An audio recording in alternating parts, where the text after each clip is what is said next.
Special Relativity and the Twin Paradox by Dana Latney. In 1905, Albert Einstein produced two postulates on the theory of special relativity. The first postulate is the principle of relativity, which states that the laws of physics are the same in all inertial frames of reference. A frame of reference is called an inertial frame of reference if Newton's laws of motion are valid within that frame. If Newton's laws are valid in one frame of reference, they are also valid in any frame of reference moving at a uniform velocity relative to the initial frame of reference. The second postulate is the constancy of speed of light in vacuum, which states that the speed of light in vacuum has the same value c for all inertial reference frames. It doesn't matter the speed of an inertial reference frame, only that its velocity is constant. At any velocity, the speed of light will be measured at the same c equals 2.998 times 10 to the 8 meters per second. The theory of special relativity creates many other effects like time dilation and length contraction. In a moving inertial reference frame, the length of an object is observed to contract from the perspective of an observer in a separate inertial reference frame.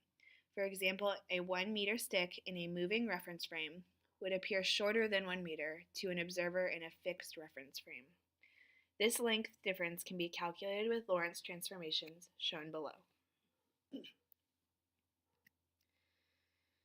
Another effect of the theory of special relativity is time dilation. A clock moving in an inertial frame of reference will be observed to be running slower than a clock in a fixed reference frame. The effect of time dilation usually goes unnoticed unless we are dealing with speeds close to the speed of light, because at smaller velocities the effects aren't as drastic. These time differences can be calculated using the Lorentz transformations below.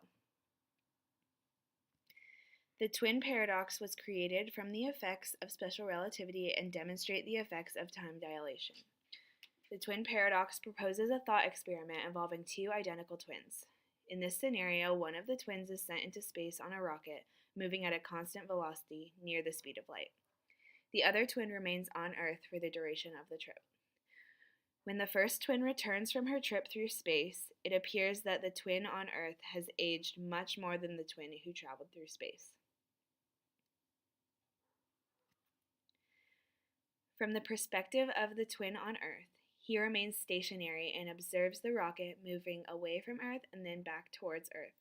Due to time dilation, the twin on Earth observes that the clock on the rocket has run slower than his clock on Earth.